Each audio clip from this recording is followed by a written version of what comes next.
1 litre पानी से पौधा लगाया तो सब हंसने लग गए। लिख के भेज दो कि ये संभव नहीं है। खेती तो घर पे सीखी और विज्ञान कॉलेज में सीखी। सबसे ज्यादा पानी लेने वाला पौधा खींचने वाला यूकेलिप्टस का होता है, नीलगिरी का, सफेदा का होता है। इसमें अगर ये सफल है तो फिर सब पौधों में सफल होगा।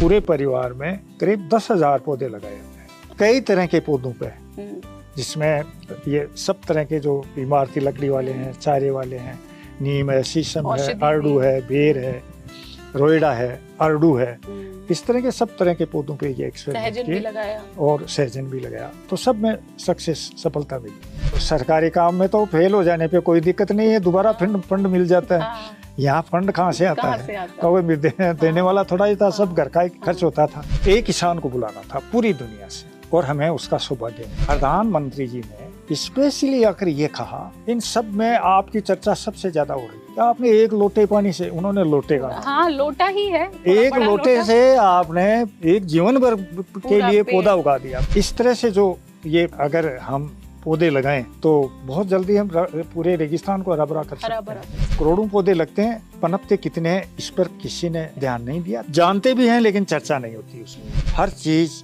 खरीदी जा सकती है लेकिन पानी खरीदा नहीं जा सकता, न बनाया जा सकता।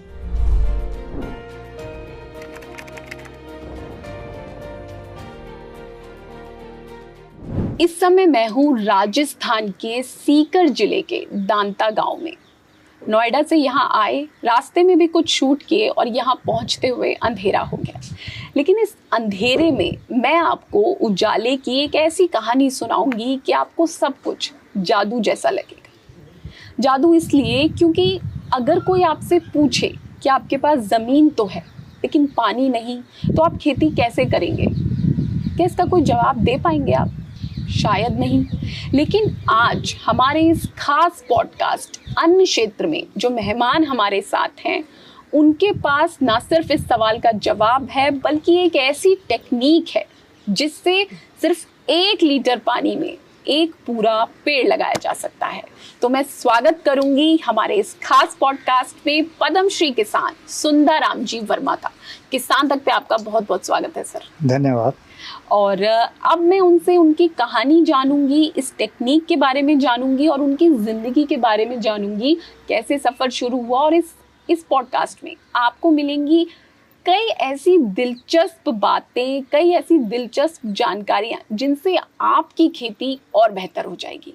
तो सर, एक टेक्निक आपने बनाई है जिससे 1 लीटर पानी में एक पूरा पेड़ लग जाता है जी। ये मैंने आपके बारे में पढ़ा और हम भाग आए आपके इंटरव्यू के लिए जी। 2020 में आपको पद्मश्री मिला। तो सबसे पहले आप ये बताइए कि ये टेक्निक आखिर है क्या? इस टेक्निक में ऐसी बात नहीं है कि पौधे को पानी नहीं चाहिए, पौधा तो पानी से ही पनपेगा। लेकिन जो देखने की बात वो ये है कि जो हमारा बरसात का पैटर्न है, जैसे हमारा यहाँ का या सीकर का देख लीजिए, लगभग 40 सेंटीमीटर है। इसका मतलब ये है कि हर वर्ग मीटर पर 400 लीटर पानी बरसता है। और जब हम पौधा लगाते हैं तो कम से कम हम 3 मीटर की दूरी पर लगाते हैं। थोड़ा ज़्यादा दूरी बढ़ाते हैं तो 4 या 5 मीटर कर देते हैं। तो कहने का मतलब ये है कि एक पौधे के हिस्से में करीब 10 से 20 वर्ग मीटर की जगह हिस्से में आती है। 10 से 20 वर्ग मीटर में एक पौधा लगाते हैं तो 10 से 20 वर्ग मीटर में जो पानी का जो आंकलन है वो 4000 लीटर से लेके 8000 लीटर है। एक नॉर्मल पेड़ के लिए, एक नॉर्मल पेड़ के लिए। तो 4000 से 8000 लीटर पानी अगर एक पौधा लगाते हैं, उसके चारों ओर हर वर्ष वो बरसता है, तो वो पानी की मात्रा कम नहीं है। अब पहली बात तो ये है कि वो ज़मीन में जाए। बहुत सी ज़मीन बालू रेत होती है, बहुत सी ज़मीन थोड़ी चिकनी होती है, तो पानी बह भी जाता है। बालू रेत में बहता नहीं है पानी। और राजस्थान की परिस्थिति में तो ऐसा है कि बरसात भी बहुत कम होती है और बालू रेत ही है ज़्यादा। हाँ। पानी बहता नहीं है। तो पहले तो वो ज़मीन में जाए, फिर उसके वापस निकलने के कारण क्या है वो देखा जाए और उन कारणों को दूर कैसे किया जाए। ये 3 बातें अगर ध्यान में रखें तो फिर पौधे को पानी की कोई कमी नहीं रहेगी। कोई कमी नहीं रहेगी। हाँ, तो इसके लिए हम क्या करते हैं कि जिस जगह पौधा लगाते हैं इसमें एक बात ध्यान रखने की यह है कि एक पर्टिकुलर पौधा इस टेक्निक में नहीं लगता। 5, 10, 20, 100, 50, 1000, लाख कितने हो, लेकिन एक छोटा हो ब्लॉक चाहे बड़ा हो, एक उसका छोटा क्षेत्र चाहिए। अच्छा। और उस पूरे क्षेत्र में हम पानी की नमी को संरक्षित रखते हैं। तो होता क्या है कि जो पानी बरसता है और जमीन में अवशोषित होता है वो मुख्य रूप से 2 ही कारणों से बाहर निकलता है। पहला खरपतवार। खरपतवार की जो अधिकतम जड़ें हैं वो 1 मीटर की गहराई तक होती है, ज़्यादातर 1 फीट के आसपास ही होती है, लेकिन अधिकतम 1 मीटर की गहराई तक होती है। और अगर किसी के खेत में सघन घास है तो 1 महीने में उसकी 1 मीटर की गहराई तक की पूरी नमी बाहर निकल जाएगी। तो एक तो है खरपतवार ऊपरी सतह में। दूसरा कारण क्या है कि भूमि में जो नमी है उसका थोड़ा बहुत हिस्सा वाष्प बनता रहता है। आप ये देखते हैं कि हम कोई टैंक है, भरा हुआ टैंक है, तो सर्दियों में भी भाप उड़ती हुई दिखती है, तो ठंड में भी भाप बनती है और जमीन के अंदर भी कुछ हिस्सा उसका वाष्प बनता है। जब वो बाहर आती है वाष्प तो एक सुराख बनाती हुई आती है और उस सुराख से बहुत गहराई का पानी भी बाहर आ जाता है और उसको हम वैज्ञानिक भाषा में कैपिलरी एक्शन कहते हैं।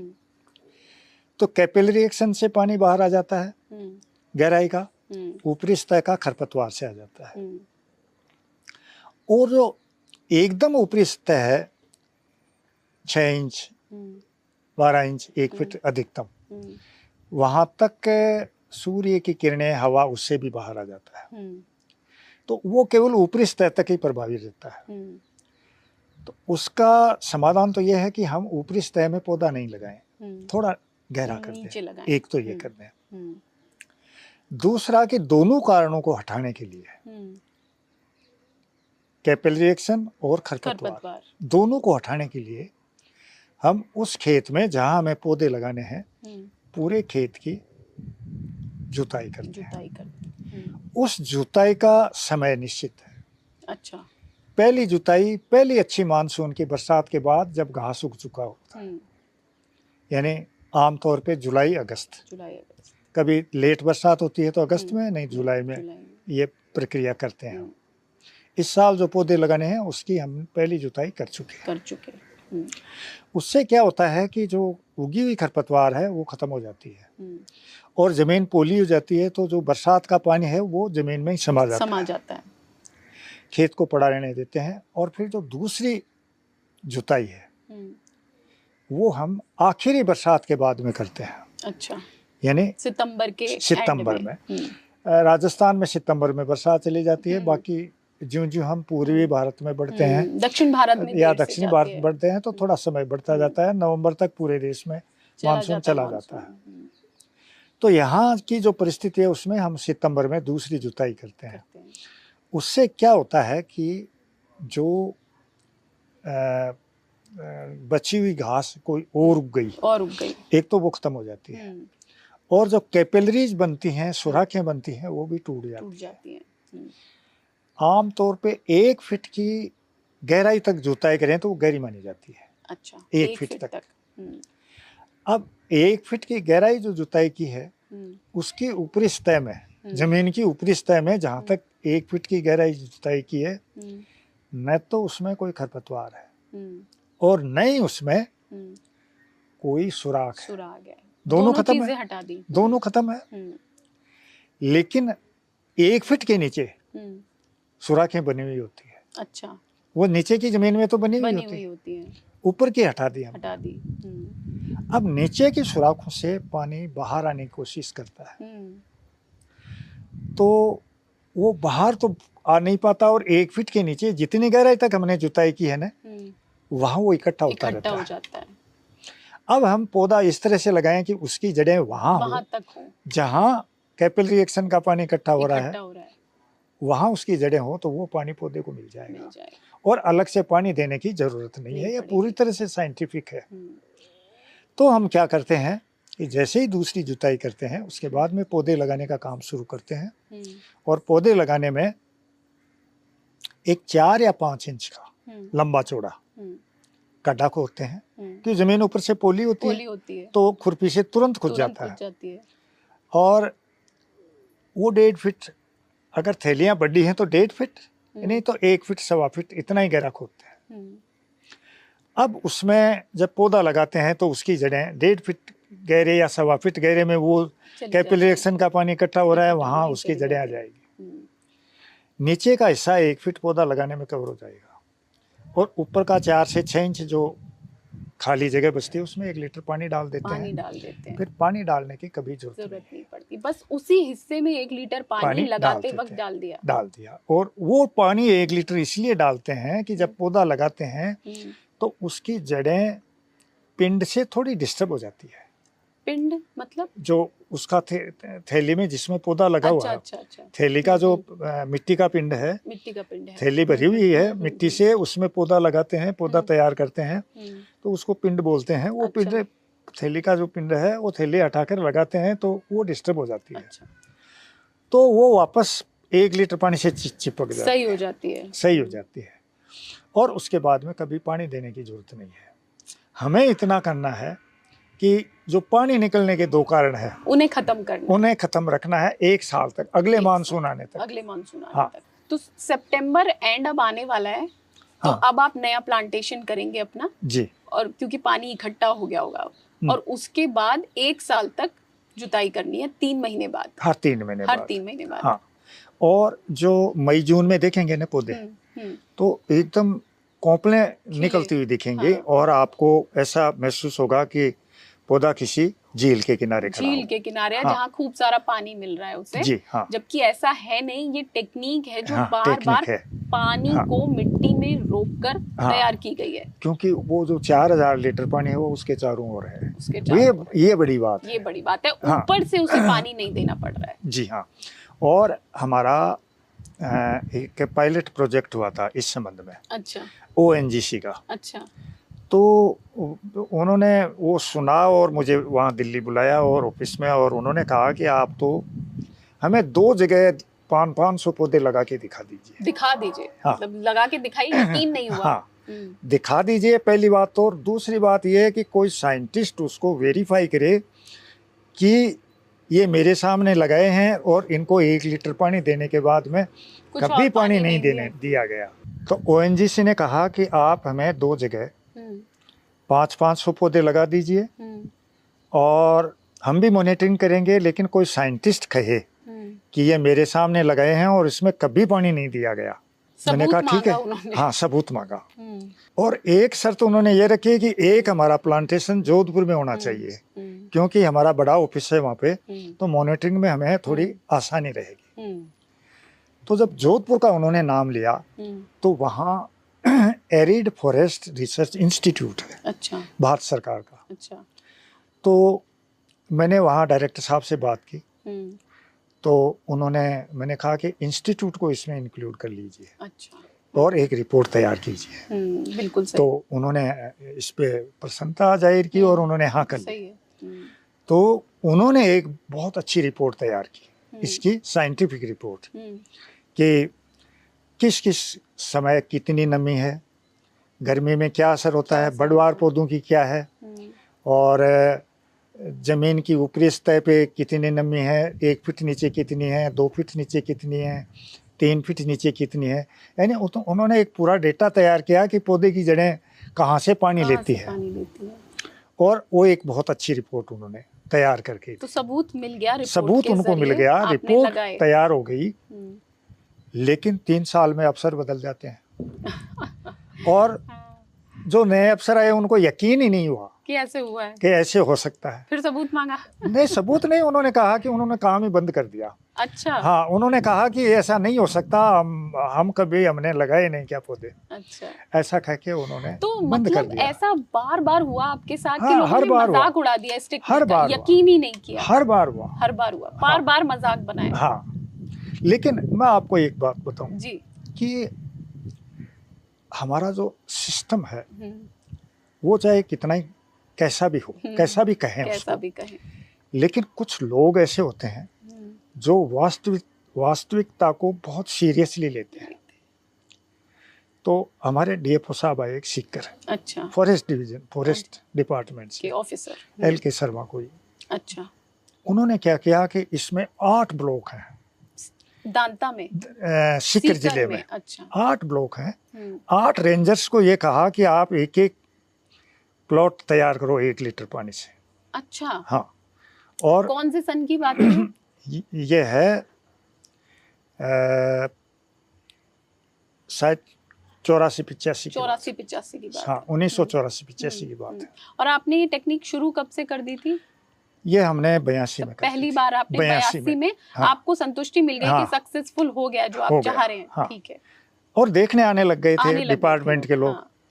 तो लेकिन बहुत अच्छा है, इतना कहकर वो चले जाते थे। ठीक है, करवाया तो उन्होंने एक रिपोर्ट तैयार की और ये बताया कि इस टेक्निक से 80% से ज़्यादा पौधे जीवित हैं।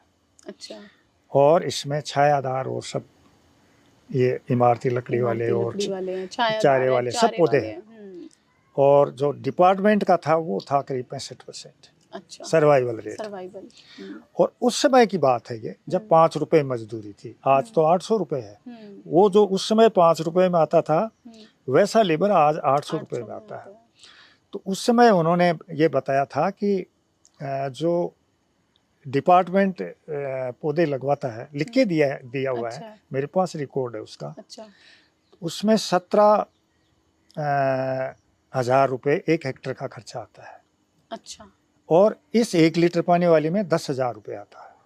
मतलब ये उन्होंने रिकॉर्डेड ऑफिशियली दिया।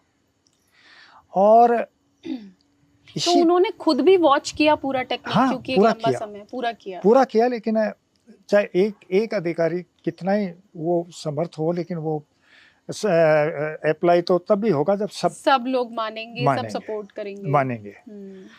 तो इस तरह से वो मतलब वो एक रिकॉर्ड हो गया मेरे पास। मतलब जो बात मैं कह रहा था उसकी पुष्टि हो गई। इसी तरह से मैं मेरा नाम, थोड़ा मैंने पूरा इतिहास नहीं बताया, मैं बताऊंगा जी। हाँ, मेरा नाम कुछ मतलब राजस्थान के अच्छे यंग फार्मर्स में आया था। तो मैं एक ट्रेनिंग में गया था। अच्छा।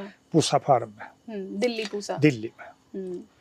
तो ये ट्रेनिंग देखने के लिए, ये मेरे पौधे देखने के लिए ICAR से एक साइंटिस्ट आए थे। अच्छा।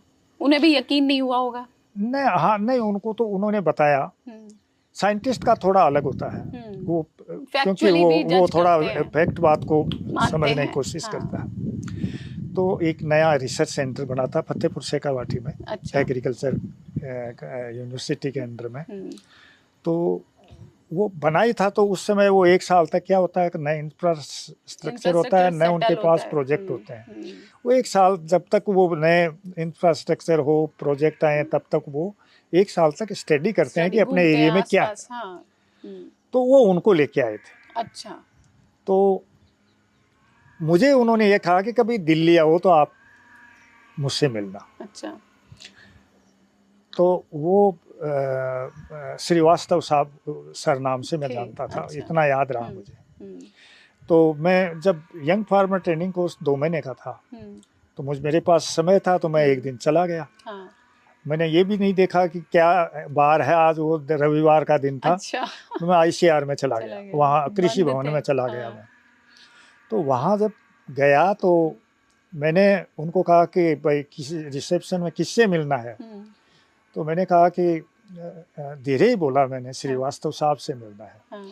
तो श्रीवास्तव का नाम तो सुना नहीं उन्होंने। अच्छा। साहब का नाम सुन लिया। अच्छा। और उन्होंने ये सोचा कि DG साहब के लिए कह रहे हैं। अच्छा। तो उस दिन क्या हुआ कि DG साहब सरदार जी थे। हाँ। रंधावा साहब इस तरह से थे। अच्छा। तो वो रविवार को कि पीसफुल माइंड, मतलब कुछ काम करने कर लें, कुछ ऐसे ऑफिशियल काम निपटाने के लिए आ गए थे। तो तो उन्होंने कहा कि भाई कि ये साहब से मिलना चाहते हैं, राजस्थान से आए हैं तो हम मना भी नहीं कर सकते। हाँ। ऐसा करते हैं साहब से पूछ लेते हैं। हाँ। तो उन्होंने साहब को पूछ लिया। अच्छा। तो कहीं राजस्थान से है तो कभी भेज दो आप। अच्छा। आप लेके आ जाओ। किस्मत कनेक्ट हाँ। करती जा रही है। तो मैंने कहा कि श्रीवास्तव साहब यही है क्या? कि नहीं श्रीवास्तव साहब नहीं, मैंने तो डीजी साहब समझा है और उनको उनके पास बोल भी दिया है। और बोल भी दिया है। हाँ। और आपको मिलना भी पड़ेगा। हाँ। नहीं तो फिर हम जवाब क्या देंगे कि आप ऐसे ही पूछते होगा किसी के घर। हाँ। तो आपको मिलना तो पड़ेगा। मैंने कहा भाई ठीक है चलो। मैंने उनको जाकर ये कहा कि मैंने 1 लीटर पानी से टेक्निक से ये किया है, आप एक बार देखो। मैंने यही कहा। और क्या कहें उनको और क्या कहें। तो उन्होंने सीरियसली उसको कैसे किया, क्योंकि सुनते क्या ही किया, बहुत हैरानी होती हाँ, है। कैसे किया, क्या किया। तो उन्होंने कहा कि मैं जोधपुर को लिखता हूँ, हमारा बड़ा सेंटर है। अच्छा। एशिया का सबसे बड़ा है एरिड जोन का।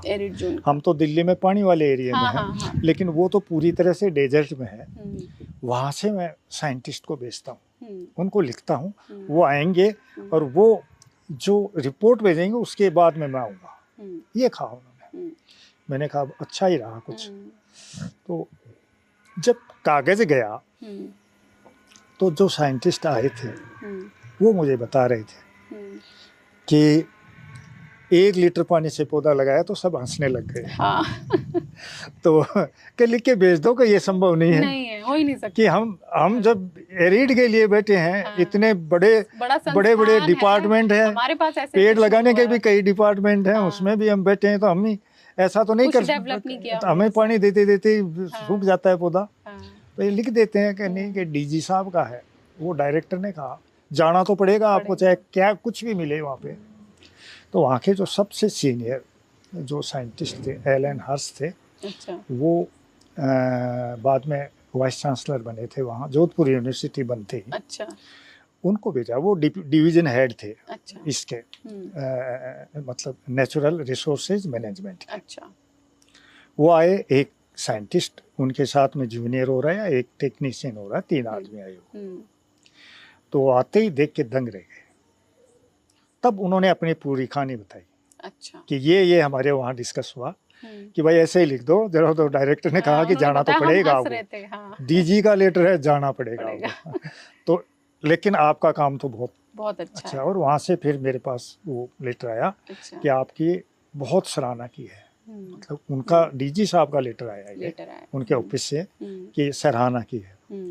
तो ऐसे कुछ से प्रोत्साहन मिलते जाते हैं। ऐसे एक आदमी भी अगर अच्छा आ जाता है ना, जो वो फिर उससे प्रोत्साहित हो जाते हैं, कई दिनों तक उसमें वो चलता रहता है।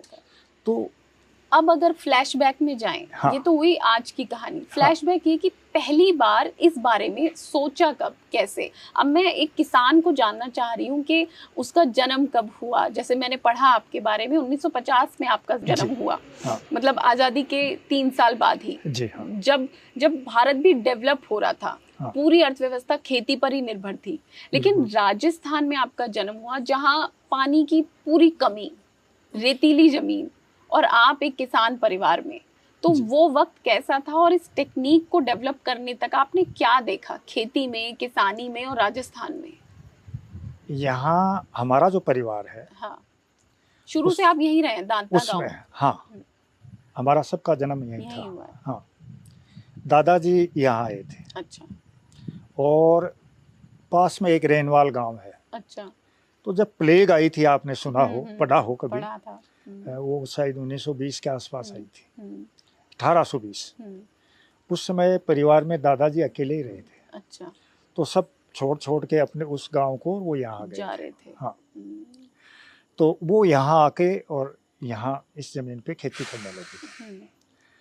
तो 56 में जब राजस्थान का एकीकरण हुआ, तो उस समय वो जो जमीन जितनी बोई थी उन्होंने, वो उन्हीं के नाम आ गई। और परिवार में मेरे ताऊ जी थे, पिताजी थे और चाचा जी थे। पिताजी और ताऊ जी वो खेती करते थे और चाचा जी पढ़ते थे, बाद में वो टीचर बन गए। अच्छा।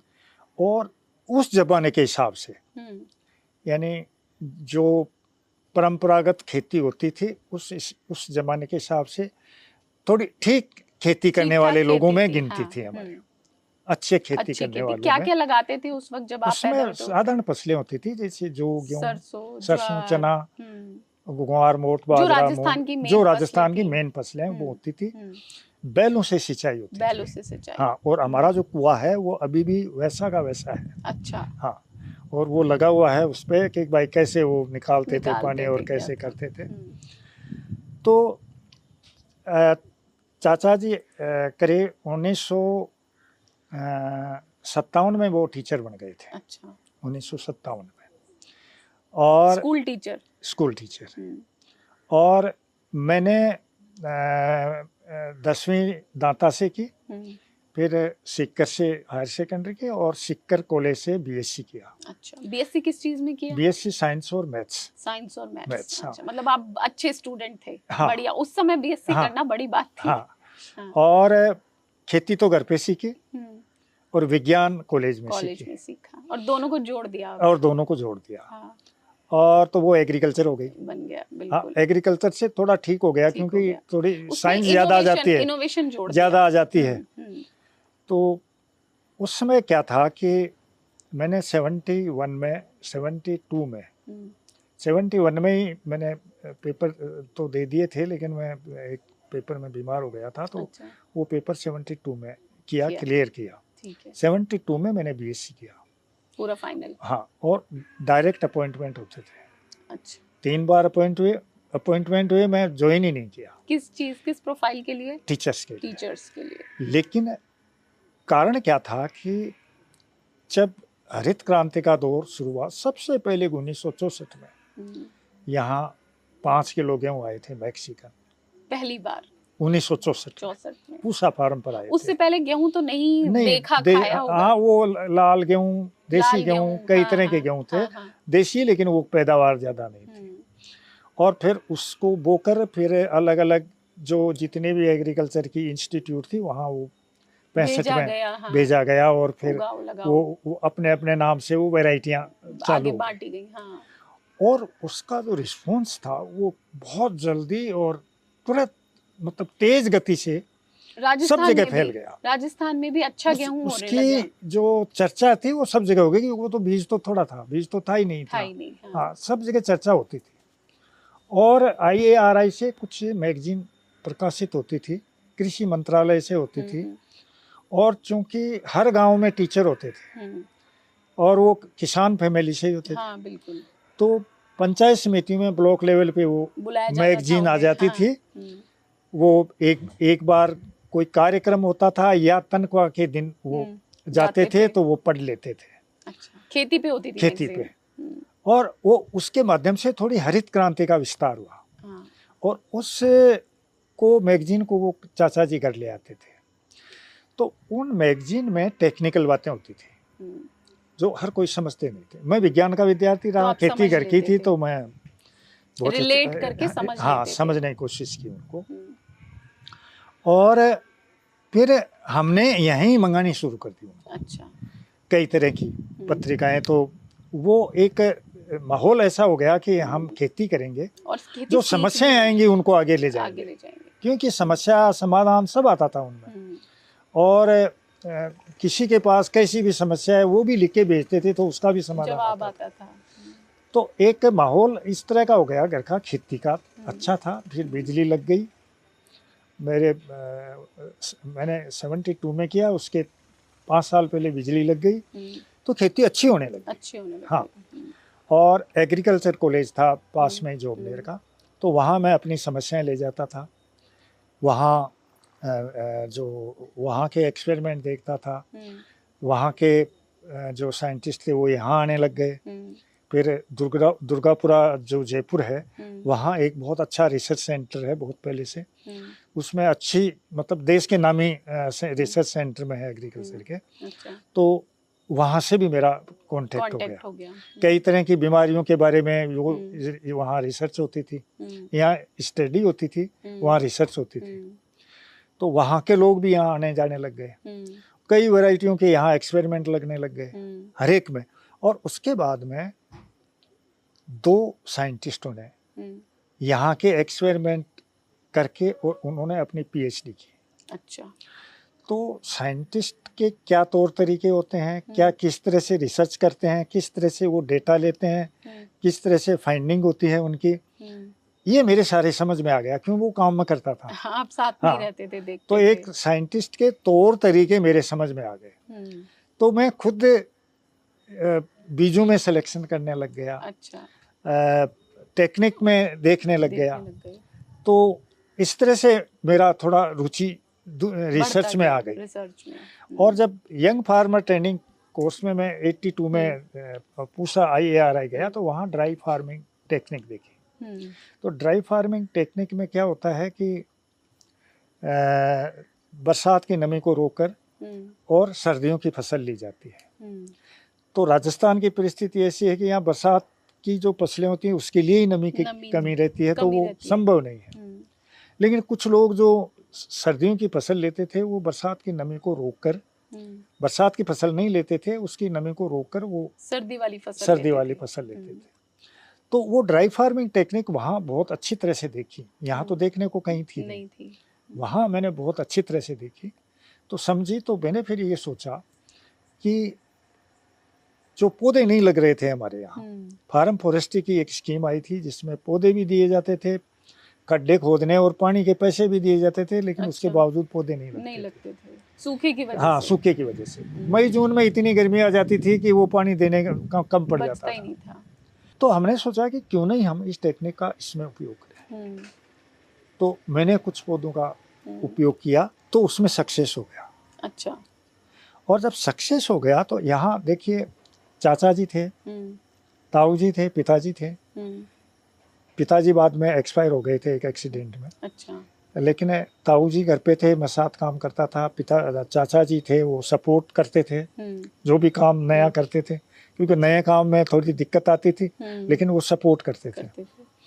और बाकी सब लोग मतलब परिवार के साथ सब मिलजुल के हम जो भी काम करते थे वो सक्सेस हो जाता था। तो इस तरह से जब वो टेक्निक तैयार हुई तो मैंने एक बात ये सोची कि सबसे ज़्यादा पानी लेने वाला पौधा, खींचने वाला, यूकेलिप्टस का होता है, नीलगिरी का, सफेदा का होता है।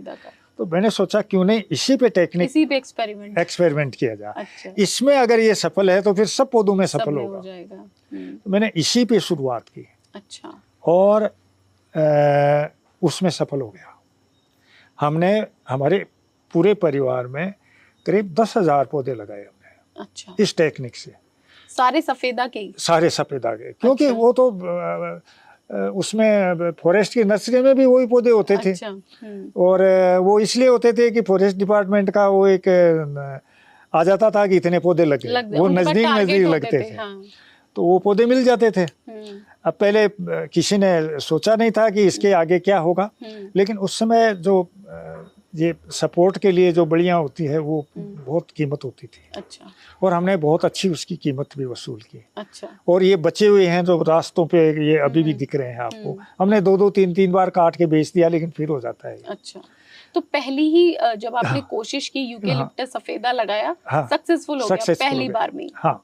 फिर अगले 10 सालों तक कई तरह के पौधों पे, जिसमें ये सब तरह के जो इमारती लकड़ी वाले हैं, चारे वाले हैं, नीम है, शीशम है, अर्डू है, बेर है, रोइडा है, अर्डू है, इस तरह के सब तरह के पौधों पे ये एक्सपेरिमेंट किए और सहजन भी लगाया। तो सब में सफलता मिली। और फिर फेलियर नहीं आए। एक होता है कि एक नया एक्सपेरिमेंट शुरू किया, इतनी बार फेल हुआ, ऐसा नहीं हुआ। नहीं, इसमें ऐसा नहीं। सोच समझ के आपने शुरू किया और एक्सपेरिमेंट सक्सेसफुल रहा। क्योंकि सरकारी काम में तो फेल हो जाने पे कोई दिक्कत नहीं है, दोबारा फंड मिल जाता है। यहाँ फंड कहाँ से आता है? तो देने वाला थोड़ा ही था, सब घर का ही खर्च होता था।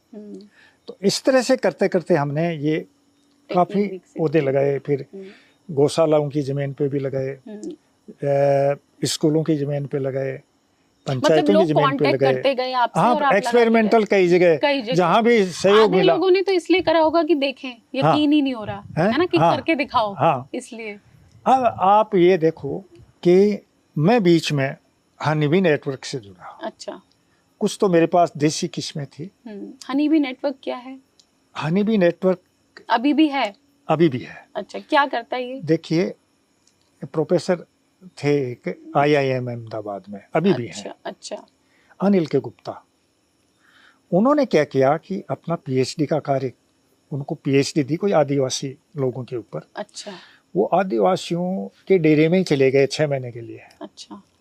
तो आप देखो, एक तो लाइब्रेरी से कोई लेख लिखता है और एक कोई उस जगह रहकर महसूस करता है, लिखता है। फर्क है दोनों में, बहुत फर्क होता है। बहुत। तो उनको वो सारी बातें सामने थी। 1.5 साल में उनकी PhD पूरी हो गई और वो लेक्चरर से डायरेक्ट प्रोफेसर बन गए। अच्छा। और प्रोफेसर बनने के बाद में उन्होंने एक लेख लिखा, PEW। अच्छा। वो एक UNO का कोई है। अच्छा। अवार्ड होता है उसमें। अच्छा। और वो अवार्ड मिला उनको। अच्छा। वो लेख उन्हें पे ये लिखा कि उन्होंने कि देखो, नॉलेज उन लोगों का और फायदा हम लोग उठाते हैं। हाँ। ये उनके साथ में अन्याय है। तो वो जो पुरस्कार मिला, तो उससे उन्होंने एक नेटवर्क कार्यक्रम शुरू किया। अच्छा। कि सब जितने भी स्वयंसेवी संस्थाएं हैं उनसे संपर्क किया। और गुजरात में, क्योंकि IIM अहमदाबाद गुजरात में थी, तो वो उन्होंने वहाँ अपना जितना भी संपर्क बढ़ा सकते थे कि वहाँ जो भी कोई नया काम करने वाला है, ऑल ओवर इंडिया कोई भी अगर नया काम कर रहा है, उसको ढूंढना है अपने। अच्छा। और उसकी पहचान बनाना है। यानी उस समय उनके पास इतना ही, वो भी काफी था। मतलब वो यही कर सकते थे और उन्होंने शुरू किया। और आप जुड़ गए। हाँ, और मैं इसलिए जुड़ा कि उन्होंने अलग अलग क्षेत्रों में कार्यक्रम किए। अच्छा। तो उन्होंने यहाँ जयपुर में राजस्थान सरकार से संपर्क किया, सेक्रेटरी लेवल पे, और एजुकेशन और फॉरेस्ट, इन दो को जोड़कर एग्रीकल्चर, 3 को, कि भाई आपके कोई इनोवेशन है, चाहे एजुकेशन में और रूरल ग्रास रूट लेवल पे, किसी भी तरह का, तो उन लोगों को बुलाओ, बताइए। तो उसमें मेरा भी नंबर आ गया। तो मैं, ये 95 की बात है। अच्छा। उसमें मैं जुड़ गया। अच्छा। तो उसमें जुड़ने के बाद में वो नेटवर्क इतना जबरदस्त फैला कि IIM का नाम कि कहाँ है वो प्रोफेसर, IIM में। तो IIM ने सोचा कि इसको सपोर्ट करें। तो उन्होंने, IIM ने एक सृष्टि नाम की संस्था बना दी। अच्छा। और एक थोड़ा सपोर्ट कर दिया, और ऑफिस वगैरह सब उसमें हनी बी नेटवर्क के लिए। अच्छा। तो जो नेटवर्क बिना पैसे के चल रहा था, वो थोड़ा सपोर्ट मिलते ही पूरी तरह से तेज गति से दौड़ पड़ा। और प्रोफेसर साहब के जो लेक्चर थे वो विदेशों में होने लग गए। अच्छा। उनकी गूंज विदेशों तक पहुंची। और एक एक दिन में 2-2, 3-3 देशों में, आप ये देखो, यूरोप के 2-2, 3-3 देशों में एक दिन में, मतलब इतने बिजी हो गए वो। तो फिर उन्होंने ये सोचा कि ये जो इनोवेशन आते हैं उनको हमें आगे बढ़ाना चाहिए। तो कॉन्फ्रेंस में भेजना, तो मेरा भी नंबर आ गया। इंटरनेशनल कॉन्फ्रेंस हुई। अच्छा। थी, तो 1 लीटर पानी की टेक्निक थी, कुछ एक वैरायटी थी धनिया की और मिर्च की, तो उसके माध्यम से मैं भी गया वहाँ पे। उसको सपोर्ट करने के लिए कनाडा की एक संस्था ने, इंटरनेशनल डेवलपमेंट रिसर्च सेंटर, अच्छा, इस नाम की संस्था थी ओटावा में, उसने मुझे 3,30,000 तो मॉनिटरिंग के थे, जो सृष्टि के थे, और एक एज ए सृष्टि फार्मर, एक वो यूजिंग डाइवर्सिटी, यानी जो जैव विविधता है उसका यूज कैसे करें, इस पर उन्होंने एक अवार्ड दिया 3 लाख रुपए का। किस सन में? 95? ये 96 में हुई थी, 7 में दिया। 97 में 3 लाख का अवार्ड तो बहुत बड़ी रकम है। और 98 से फिर भारत सरकार ने पुरस्कार शुरू किए जगजीवन राम नाम से। अच्छा। क्योंकि वो कृषि मंत्री भाग्यशाली मंत्री भी थे, क्योंकि वो जिस दिन 1972 में उन्होंने चार्ज लिया, कृषि मंत्रालय का अकाल था, पूरे देश में एक साथ बरसात हुई। अच्छा। तो वो भाग्यशाली मंत्री थे। अच्छा, ऐसा हुआ था? हाँ, ऐसा ही हुआ था। जिस दिन चार्ज लिया उस दिन बारिश हो गई। हाँ, बरसात हो गई थी। अच्छा। और वो रक्षा मंत्री थे 71 वार में। अच्छा। और जब भी कोई बहस होती थी, समस्याएं उठाते थे हाँ, जनप्रतिनिधि, हाँ, तो वो एक ही बात कहते थे क्या?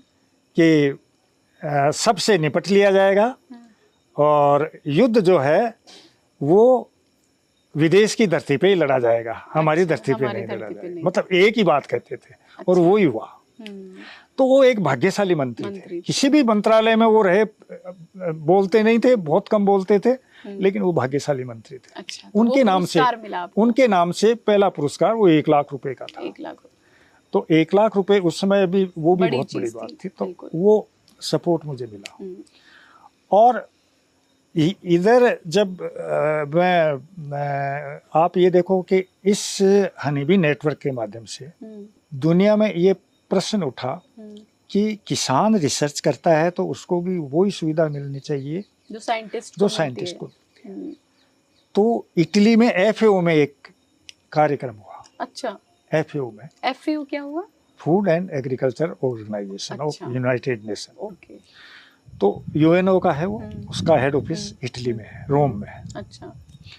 और वहाँ ये प्रश्न उठा कि क्या किसान के पास ऐसी मतलब रिसर्च होती है जो साइंटिस्ट के लेवल की हो। तो किसान को बुलाओ। तो एक किसान को बुलाना था पूरी दुनिया से, और हमें उसका सौभाग्य मिला। वाह, तालियां बजने वाली बात है ये। और ये कौन से सन की बात है? ये है 2007 की। अच्छा। या पूरे मतलब पूरे दुनिया से एक किसान आप गए? एक किसान को आप गए, और उसको ओपनिंग सेशन को संबोधित करना था। रोम गए आप? हाँ, क्योंकि ओपनिंग सेशन में सारी डिग्निटरीज होती है। अच्छा। कि क्या किसान के पास ऐसी रिसर्च होती है, वो देखने के लिए सारी वो जो भी पूरी दुनिया की होती है वो ओपनिंग सेशन में होती है। बाद में सब चले जाते हैं और डिस्कशन चलता रहता है। वो सौभाग्य ओपनिंग सेशन को संबोधित करने में हमें मिला। एक बात तो यह है। उसी नेटवर्क के माध्यम से प्रश्न ये उठा कि किसान की वैरायटी हो या टेक्निक हो, उसका पेटेंट होना चाहिए। पेटेंट होना चाहिए, बिल्कुल, कॉपीराइट जैसे होता है। तो विश्व बौद्धिक संपदा संगठन का जो कार्यालय है वो जिनेवा में है। अच्छा, हाँ जी, बिल्कुल जिनेवा में। हाँ। वाइपो है। तो वहाँ ये हुआ कि क्या पेटेंट लाइक टेक्निक होती है, ऐसी होती भी है। हाँ। तो उसके लिए भी एक किसान को जाना था। हाँ। और उसका सौभाग्य भी हमें आपको मिला। हाँ। और फिर UNO की जो यूनिवर्सिटी है, UNO से संचालित, वो मॉन्ट्रियल में है। अच्छा। वहाँ भी जाने का मौका मिला, ओटावा भी जाने का मौका मिला। टोरंटो एग्रीकल्चर यूनिवर्सिटी, उन्होंने तो यही कहा, मेरा जो लेक्चर था उसको सुन के कहा आप तो यहीं रह जाओ। अच्छा। हमारी फैकल्टी को पढ़ाओ। हाँ। इतना ज्ञान नहीं है हमारी फैकल्टी के पास। हाँ। और किसानों के पास तो बिल्कुल नहीं है कि यहाँ बायोडाइवर्सिटी नाम की कोई चीज़ नहीं है। आपको एक ही गेहूं की वैरायटी मिलेगी, एक ही सरसों की वैरायटी मिलेगी, एक ही सोयाबीन की मिलेगी। मैंने कहा भाई मैं तो अपने देश में ही रहूंगा। हाँ, वो छोड़ूंगा अपना देश। तो इस तरह से चीजें आगे बढ़ती गई। हनीबी नेटवर्क के माध्यम से मैं तो आप मिलते हैं अभी उनसे? हाँ हाँ। फिर मैंने राजस्थान का काम शुरू किया दूसरे लोगों को ढूंढने का काम। हाँ, तो जो वो पूरे देश के लेवल पे कर रहे थे, आपने प्रदेश लेवल पे शुरू किया। तो उन्होंने ये कहा कि देखो आपको किसी प्रतियोगिता में नहीं लेंगे हम। अगर आप दूसरों के लिए काम करना चाहते हैं तो आप किसी प्रतियोगिता में आपका परिवार का कोई सदस्य भाग नहीं ले सकेगा। ऐसा हो गया, क्योंकि पारदर्शिता तो तभी रहेगी। तब रहेगी। आप किसी और की रिसर्च और आप लेके आ जाओ और आप अपने नाम से करा लो। मतलब ये हो सकता है आप नहीं करते होंगे, लेकिन हो सकता है। मैंने कहा मैं औरों के लिए काम करूंगा, मेरे लिए इतना जो हुआ है वो काफी है। हाँ। तो आप ये देखो कि 14 लोग ऐसे हैं जिनको राष्ट्रपति अवार्ड राष्ट्रपति भवन में मिला है, जो मैंने स्काउट किया। राजस्थान के 14 किसान। हाँ, 14 किसान को राष्ट्रपति जी ने खुद ने दिया है। और 50 ऐसे हैं कि मिला तो राष्ट्रपति भवन में, लेकिन उनको साइंटिस्ट ने या मंत्री जी ने दिया है। तो वो 14 किसान आपके टेक्निक से सीखे? टेक्निक से नहीं है, उनकी खुद की टेक्निक है। अच्छा, तो उनको डॉक्यूमेंट किया है मैंने केवल। आपने डॉक्यूमेंट किया है, ढूंढा है, उन्हें तराशा है, उन्हें गाइड किया है। अच्छा। और मेरी टेक्निक को वो बीच में कुछ उदासीनता आ जाती है ना कि भाई कोई अच्छा है बस इसके आगे ज्यादा नहीं है। हाँ। तो बीच में एक बार डॉक्टर स्वामीनाथन को लिखा हमने। अच्छा। उसी नेटवर्क के माध्यम से। मिले आप कभी उनसे? मिले नहीं, वो चेन्नई से इस टेक्निक को देखने आए। अच्छा, आए थे स्वामीनाथन? हाँ, खेत पे। सबसे बड़ी बात तो ये है ना। हाँ। अब स्वामीनाथन राजस्थान सरकार के सलाहकार थे एग्रीकल्चर के। तो जब वो कार्यक्रम में थे तो वो उन्होंने कहा कि मैं 1 घंटे के लिए, वसुंधरा जी थे मुख्यमंत्री, कि मैं बाहर जाऊंगा थोड़ा 1-2 घंटे के लिए। कि बाहर क्या करेंगे, ये किसान को टाइम दिया हुआ है। अच्छा। तो ऐसा उसके पास क्या है। अच्छा। कि उन्होंने 1 लीटर पानी से पौधे लगाए हैं। कहे ये पानी की ऊपर तो चर्चा ही हो रही है इस कार्यक्रम में, मैं भी साथ बुला लो। अच्छा, मैं भी साथ चलूंगी। चलती हूँ। अच्छा। और उन्होंने आके और आधे घंटे मतलब वसुंधरा राजे भी आई, स्वामीनाथन दोनों आए। अच्छा, है ना। तो वो एक प्रोत्साहन कई वर्षों तक चलता रहा। मतलब मेरे कहने का मतलब बात होगी ये 2007 की 7 की बात है।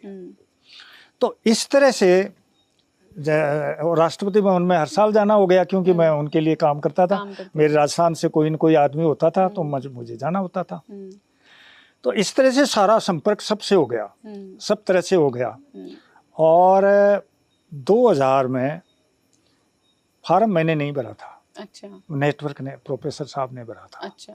मेरा 2020 का बता रहे हैं? 20 का जो बता रहे हैं वो। आपने नहीं भरा था? नहीं, मैंने नहीं भरा था, उन्होंने भरा था ये। अच्छा। और उसमें सिलेक्शन हो गया, पद्मश्री मिल गया।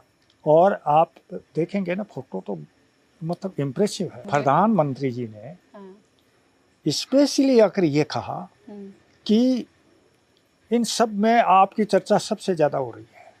क्या आपने 1 लोटे पानी से, उन्होंने लोटे का, हाँ लोटा ही है, 1 लोटे से आपने एक जीवन भर के लिए पौधा उगा दिया, पेड़ खड़ा कर दिया। कितनी ऑक्सीजन। सारे के सारे जो ये जो है ना पत्रकार वो यही चर्चा कर रहे हैं।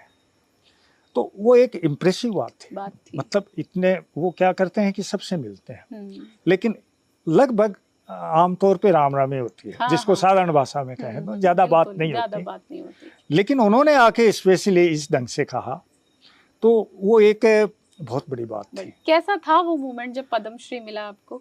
क्योंकि आपको अवार्ड तो बहुत मिल गए थे, बाहर भी मिला, यहाँ भी। पद्मश्री वाला मोमेंट कैसा लगा? कैसी फीलिंग आई थी? बहुत अच्छी थी, बहुत अच्छी थी। उसमें सबसे बड़ी बात ये थी कि सारे मंत्री, जिनमें प्रधानमंत्री जी भी थे, उनको एक किताब दी जाती है। अच्छा। एक पन्ने में पूरा प्रोफाइल होता है और सब पढ़ते हैं उसकी। मेरा लास्ट में था। अच्छा। मेरा बहुत अच्छी तरह से सबने पढ़ा। अच्छा। तो ज्यादातर लोगों ने मुझे, जो वित्त मंत्री जी उन्होंने तो कहा कि यार रियली में 1 लीटर में हो जाता है क्या? उन्होंने ये कहा है, यकीन नहीं होगा, लोग हंस भी सकते हैं। मैंने कहा होता तो रियली में है। आप कोई प्रोग्राम बनाओ। लेकिन वो बात फिर आगे नहीं चलती, क्योंकि मुझे समय इतना नहीं मिलता कि मैं जाकर मैं मिलूं किसी से कि भाई ये है, आप इसको करो। इतना समय मिलता नहीं और मेरे नेचर में भी नहीं है। तो क्योंकि मैं जब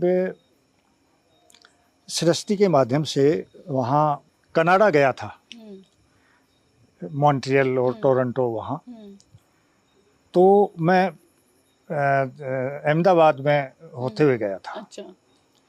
तो अहमदाबाद में उस नेटवर्क के माध्यम से एक कार्यक्रम था, उसमें मैं क्यों जा रहा हूँ इस बारे में चर्चा थी।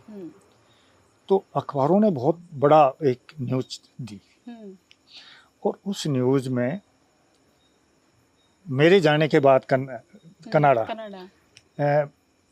मुख्यमंत्री जी ने, मुझे पता नहीं प्रोफेसर साहब को याद है या नहीं है, लेकिन मुझे फोन करके बताया उन्होंने। अच्छा। कि उन्होंने, मुख्यमंत्री जी ने ये कहा कि ये 1 लीटर वाली टेक्निक गुजरात में भी लग सकती है क्या? अच्छा। सीएम कौन थे उस वक्त? मुख्यमंत्री मोदी साहब, मोदी जी थे। हाँ। इन्होंने ही किया फोन। अच्छा। वो बड़ी खबर छपी थी उसमें। हाँ। ओके। तो उन्होंने कहा कि वो तो साहब वो ही बता सकते हैं। हाँ। तो फिर मैंने कहा कि मैंने करके नहीं देखा है। इतने बड़े लेवल पे अगर किसी ने पूछा है तो बात वही होनी चाहिए जो करके देख सके, है ना। तो मैंने यही जवाब दिया था उस समय बाद में। तो मेरे कहने का मतलब ये है कि जो कुछ एक इस तरह का वो आ जाता है कि वो जो प्रोत्साहन ऐसा हो जाता है कि जो फाइनेंशियल सपोर्ट होती है उससे कई गुना बड़ा हो उसका जाता है। बड़ा हो जाता है, अहमियत बढ़ जाती है। बड़ी हो जाती है। तो जैसे ये पुरस्कार मिला तो हलचल हुई। क्यों मिला?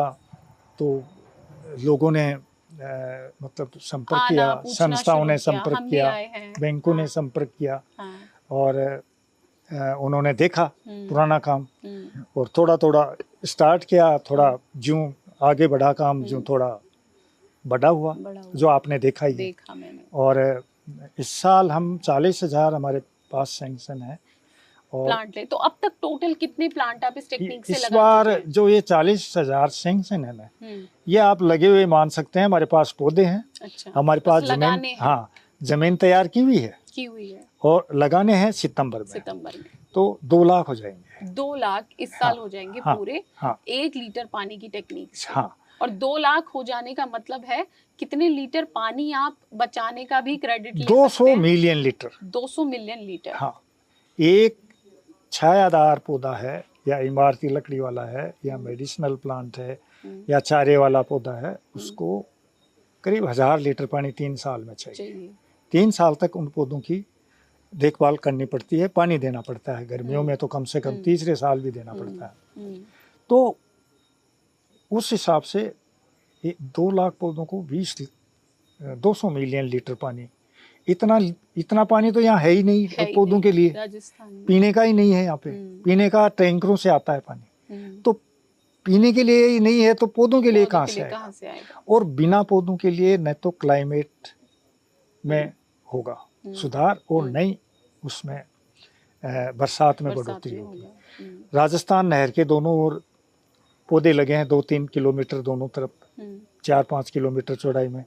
पूरे देश में राजस्थान नहर के मतलब जैसलमेर में बरसात बढ़ी है, सब जगह कम हुई है। और इस तरह से जो ये अगर हम पौधे लगाएं तो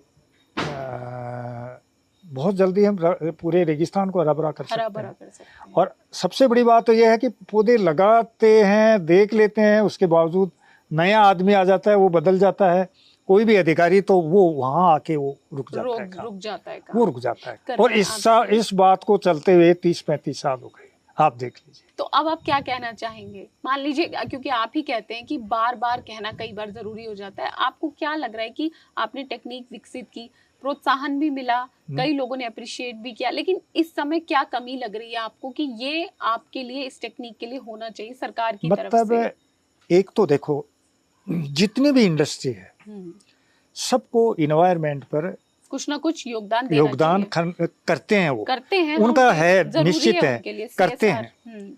उनको इस लाइन में आना चाहिए। प्लांटेशन आप देखिए, बहुत पौधे लगते हैं, करोड़ों पौधे लगते हैं, पनपते कितने हैं इस पर किसी ने ध्यान नहीं दिया, चर्चा नहीं करते हैं। जानते भी हैं लेकिन चर्चा नहीं होती उसमें, है ना, और मूल्यांकन तो होता ही नहीं उनका। तो आपका ये कहना है कि राजस्थान में तो आपने ये सब किया, ऑल ओवर इंडिया, क्योंकि एक तरीके की हम ये चीज देख रहे हैं कि कहीं बारिश कम है, पानी नीचे जा रहा है, एक ऐसी स्थिति कई जगह पे दिख रही है। जैसे पंजाब का एग्जांपल है, हरित क्रांति का जो एक लोग कहते हैं कि हरित क्रांति का जो दुष्परिणाम है वो पंजाब झेल रहा है, पानी नीचे जा रहा है। साइंटिस्ट ने तो यहाँ तक कह दिया है कि पानी बचेगा ही नहीं अगले 5 साल में। तो ऐसी जगहों पे ये टेक्निक अप्लाई करके अच्छा फायदा हो जाएगा? देखिए, 2-3 बातें हैं, बताइए। पहली बात तो ये है कि पिछले 20 सालों में आधा डिग्री टेम्परेचर बढ़ा है और आधे डिग्री से फसलों पे प्रभाव दिखने में आ गया। और अनुमान है कि अगले 20 सालों में 1.5 डिग्री तापक्रम बढ़ेगा, और 1.5 डिग्री तापक्रम बढ़ेगा तो जो हिमालय का बर्फ है वो करीब करीब पिघल जाएगा। और पूरा उत्तरी भारत की नदियां उसी पे निर्भर है, हिमालय के जो बर्फ है उसी पे निर्भर है। अब आप कल्पना करो कि अगर हिमालय का पानी, बर्फ पिघल कर खत्म हो जाता है तो उत्तरी भारत की क्या स्थिति होगी? मतलब कल्पना से ही हम इतने चिंतित हो जाते हैं।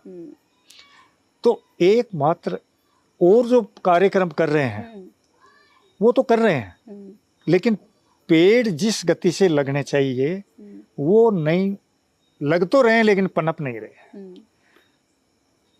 पूरी दुनिया में 10 अरब पेड़ कटते हैं हर साल, और वो सब इंडस्ट्री के लिए। इंडस्ट्री कभी भी बंद नहीं होगी, वो कटेंगे किसी भी तरीके से कटे, वो जो कहते हैं ना साम दाम दंड भेद, किसी भी तरीके से कटे, लेकिन लगने वाले तो आधे ही हैं, 5 अरब ही हैं। हम इसको दुगने यानी 5 अरब को 20 अरब कैसे पहुंचाएं हर साल, ये सबसे ज़रूरी है। नहीं तो पूरी दुनिया में आप देखिए, अमेरिका में और यूरोप में वो जो लू चलने लग गई, पहले होता नहीं था ऐसा। तो ये स्थिति आने वाली है, पेड़ों के माध्यम से ही इसको सबसे ठीक या सबसे सस्ता और सरल और प्रभावी साधन यही है।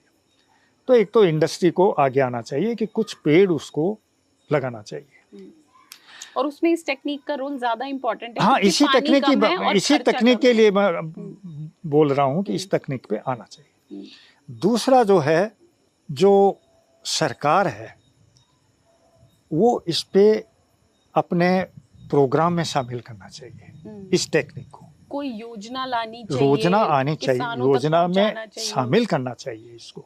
अच्छा। अब बहुत लोग महाराष्ट्र के, गुजरात के, ये तमिलनाडु के, आंध्र प्रदेश के, मध्य प्रदेश के बहुत सारे लोग आने वाले हैं अगले महीने में आपके पास। हाँ, आने वाले हैं, सब जगहों से कुछ न कोई न कोई आने वाले हैं।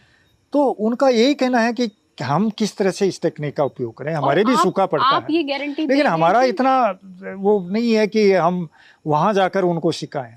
हाँ, सबसे बड़ी बात तो ये है कि बहुत इम्पोर्टेंट मीटिंग में ही जाता हूँ मैं, बाकी 75 की एज में हर जगह इतना ट्रेवल करना संभव नहीं है। और दूसरी बात, कभी कभी तो ये भी होता है कि पुरस्कार मिल गया, आप सब बुलाना चाहते हैं, हर एक प्रोग्राम होते रहते हैं, अब उनको मना करें तो अच्छा नहीं लगेगा, और जाएं तो आप ये देखो कि इस समय कितना, मतलब क्योंकि बच्चे वगैरह वो बस में भेजना नहीं चाहते, और अगर ट्रेवल व्हीकल पर करें तो बहुत कंफर्टेबल नहीं है, नहीं, खर्चा कितना होता है, बिल्कुल। और आपको ये बताऊं कि 10-15 साल पहले मैं देखता था, मेरे दिमाग में आती थी कि जो टोल पर जो बोर्ड होते हैं ना, सबसे किनको फ्री पास है, सबसे पहले पद्मश्री का आता था सबसे ऊपर, फिर सेना का आता था, फिर मंत्रियों का, ये सब बाकी का अधिकारियों का, लेकिन पद्मश्री सबसे ऊपर आता था। उसको हटा दिया। हाँ। अच्छा, क्यों? हम तो क्या बता सकते हैं। हाँ। और कोई भी सपोर्ट भी नहीं है, किसी भी तरह का फाइनेंशियल सपोर्ट, कोई सपोर्ट नहीं है। एक 3rd ग्रेड टीचर को पेंशन मिलती है 50,000 रुपये। अब पुरस्कार तो बहुत बड़ा है, लेकिन जाते हैं तो मना करते हैं, तो ये है कि देखो बड़ा आदमी बन गया। नहीं जाते हैं, और हमें भी अच्छा नहीं लगता मना करना, क्योंकि कम से कम जो किसान होते हैं उनकी तो मना ही नहीं कर सकते, क्योंकि उनके पास भी रिसोर्सेज नहीं होते कुछ भी। और बाकी कहीं वो इम्पोर्टेंट कोई मीटिंग टेक्निकल होती है तो मैं जाता हूँ, बाकी मना करना पड़ता है। तो सरकार को इस टेक्निक पे कोई ना कोई प्रोग्राम बनाना चाहिए और उसको आगे बढ़ाना चाहिए। लेकिन हाँ, एक बात की गारंटी आप दे रहे हैं कि ये टेक्निक पूरे देश में कहीं भी अप्लाई की जा सकती है। अब जब बिहार के किसान ने वीडियो कॉल से, फोन से, उसने खुद ने आम के पौधे लगाकर 125 में से 119 पौधे उसके 3 साल से चल रहे हैं, तो फिर और जगह क्यों नहीं चलेगी? क्यों नहीं चलेगा? हाँ, अच्छा, बिहार के किसान बिहार का किसान का ये कहना था कि फ्लड आता है या तो या सूखा होता है, दो ही बातें होती है बिहार में, बीच का मौसम नहीं होता। तो जब सूखा होता है तो वो इतना जबरदस्त होता है कि वो जमीन के वो उखड़ जाती है, और ये पौधा चाहे कितना ही पानी दे वो लगता नहीं है। तो उसने इस टेक्निक को सफल करके दिखाया, वीडियो कॉल के जरिए आपसे समझा जाना और करके दिखाया। तो ये सब जगह लागू हो सकता है, किया जा सकता है। हाँ। इस पूरी कहानी में जो आपने अब तक किया, अपनी यंग एज से, बीच में शादी भी हुई होगी, बच्चे भी हुए होंगे और परिवार आगे भी बढ़ा होगा, परिवार का क्या एक रोल रहा है? क्योंकि मैंने यहाँ आते हुए देखा कि एक बहुत बड़ा घर है आपका, जो हमें शहरों में नहीं दिखता, इतना बड़ा घर, और परिवार के सारे लोग आपके साथ ही घूमते हुए बात करते हुए नजर आए। नहीं, एक तो ये है, थोड़ा सा बीच में एक रह गया। हाँ। कि एक तो जहाँ पानी नहीं है वहाँ कोई खेती करना चाहिए या बगीचा लगाना चाहिए तो वो कैसे करे।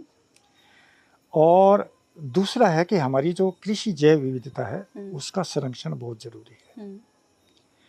तो जो मैंने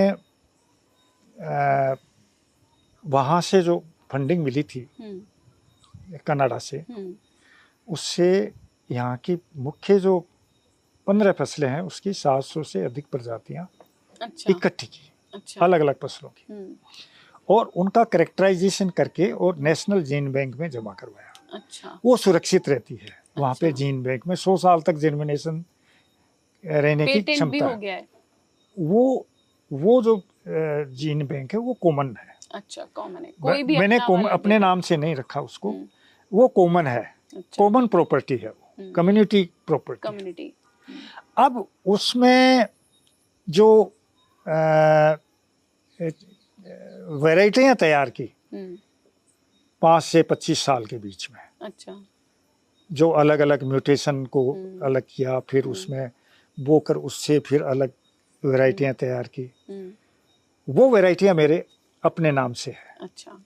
उससे वैरायटियां तैयार की, और चने की, ग्वार की, सरसों की, और मेथी की,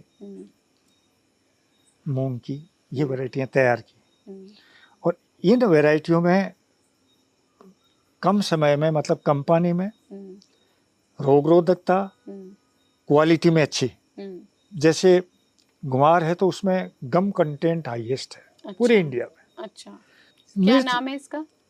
SR 23 मेरे। हाँ, 23 के नाम से।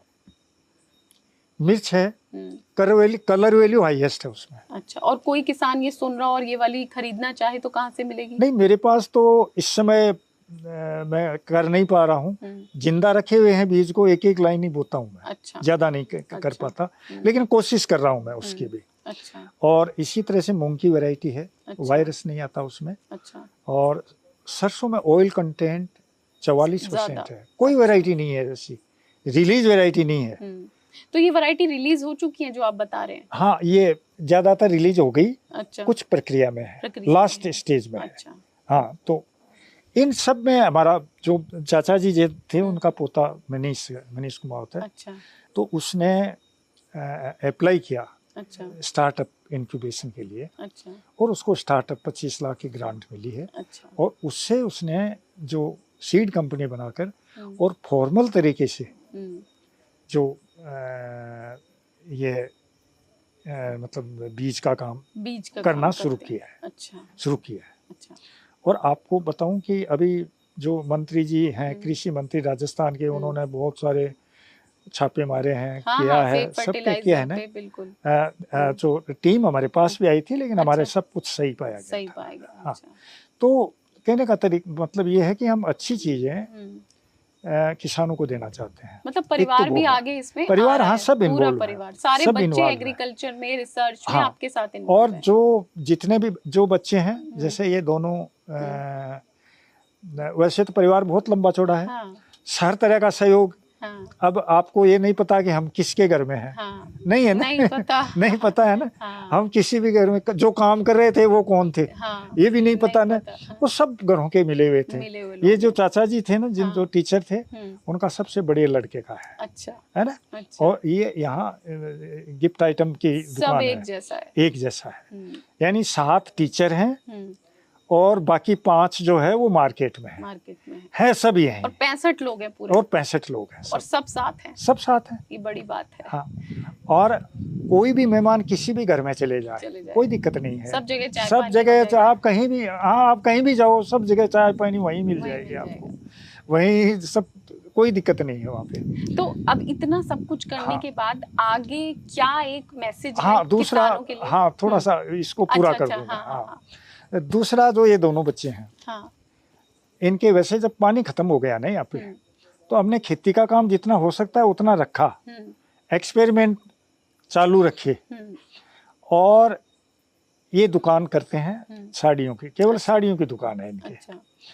तो ताऊ जी का लड़का है, उसके पास में सेटिंग शूटिंग की है, और एक किराने की दुकान है, और एक बूट हाउस है, और एक और, बस ये हो गई 5 दुकान। तो ये बाकी मार्केट में है। तो ये दोनों, ये जो बड़ा मनोज है वो तो जो पौधे लगाते हैं ना उसका मैनेजमेंट, ये फॉर्मल इसके जो डॉक्यूमेंट लेना, किसकी जमीन है, ये भी तो जरूरी है ना, कोई उसमें विवाद नहीं हो, उसमें सुरक्षा हो।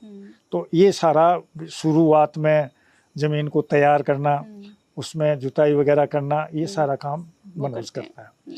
फिर पौधे लगाने का काम और उसकी पूरी तैयारी, चाहे नर्सरी हो चाहे कुछ भी हो, वो काम जो नरेंद्र है दूसरे नंबर का, वो करता है। अच्छा। तो ये दोनों अलग अलग तरह से काम हुआ है। इनको ये अपने अपने कामों में एक्सपर्ट है। एक तो ये है, और एक छोटा सा वो रह गया कि पानी अगर नहीं है और हम फिर भी खेती करना चाहते हैं तो 2 तरह की बातें हैं। एक तो फसलों की खेती होती है, एक बगीचे की। फसलों की जो खेती होती है ये बालू रेत है, यहाँ पानी बहता बहुत कम है। हम क्या करते हैं कि जब जमीन में तैयारी करने के बाद में जो पाटा चलाते हैं समतल करने के लिए, वो पाटा एक तो बहुत वजनदार कर देते हैं, 2-3 क्विंटल का। अच्छा। और एक बार के बजाय 3 या 4 बार उसमें घुमा देते हैं।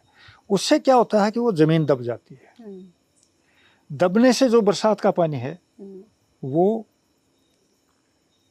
इकट्ठा कर लेते हैं। अच्छा। थोड़ा बह जाता है, थोड़ा अवशोषित हो जाता है। अवशोषित हो जाता है उसमें तो फसल बो देते हैं, और जो इकट्ठा होता है उसको, जैसे स्ट्रेस का टाइम आ गया, फसल ज़्यादा थोड़ी बीच में 2 बरसात में गैप आ गया, तो एक पानी दे देते हैं, जीवन दान मिल जाता है फसल को, बच जाता है पानी, तो हम खरीफ की फसल कर लेते हैं। अच्छा। तो फसलों में तो ये करते हैं हम। इसके लिए हमारा दूसरा जो खेत है कि सड़क के उस तरफ, उसमें एक फार्म पॉन्ड और बना हुआ है। अच्छा। तो उसमें जो है वो फसलें होती है।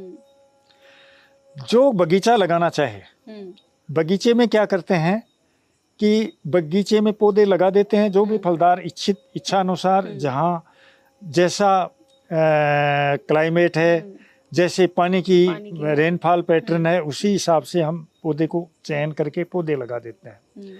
पौधे की लाइन को खुला रखते हैं, पौधों की 2 कतार है, उसके बीच में हम प्लास्टिक मल्चिंग बिछा देते हैं। तो 1 हेक्टेयर का अगर बगीचा लगाते हैं तो हम लगभग 6000 वर्ग मीटर में वो मल्चिंग बिछा देते हैं। अच्छा। उससे थोड़ा सा भी पानी होता है वो बहने लग जाता है। और इसमें हम 1 हेक्टेयर के जो अनार का बगीचा है उससे 20 लाख लीटर पानी इकट्ठा करते हैं। उसमें 10 लाख बगीचे में देते हैं, 10 लाख से दूसरी फसलें कर लेते हैं। और इसको देखने के लिए नीति आयोग के डायरेक्टर साहब आए थे। अच्छा। जो जल शक्ति मंत्रालय है, वहाँ के जॉइंट डायरेक्टर लेवल के अधिकारी, सेक्रेटरी और जॉइंट सेक्रेटरी और बाकी के सारे अधिकारी, अच्छा, वो भी आए थे। अब जल शक्ति मंत्रालय भी यहाँ आ चुका, नीति आयोग भी यहाँ आ चुका। अच्छा। उन्होंने तो यही कहा था कि आपको एक ऐसा नीति आयोग में प्लेटफॉर्म देंगे कि आपकी चीज़ों को आगे बढ़ाएंगे। लेकिन बाद में अभी कुछ जवाब नहीं मिलता, हुआ नहीं है। ये मैंने सारी बातें इसलिए बताई है कि ये जी कि आगे नहीं बढ़ पाया कुछ। अब जिस परिवार के सदस्य को जैसा टाइम मिलता है, जैसा सहयोग कर सकता है, वैसा सहयोग कर दे, चाहे किसी भी तरह का हो। यहाँ 400 500 किसानों का कार्यक्रम भी हो जाता है। अच्छा। कई बार तो किसानों का कार्यक्रम होता है तो सब परिवार के मिलके सब उसको सफल बनाते हैं, सब अपने अपने काम में लग जाते हैं। तो वो एक परिवार जैसे ही हम सब काम करते हैं।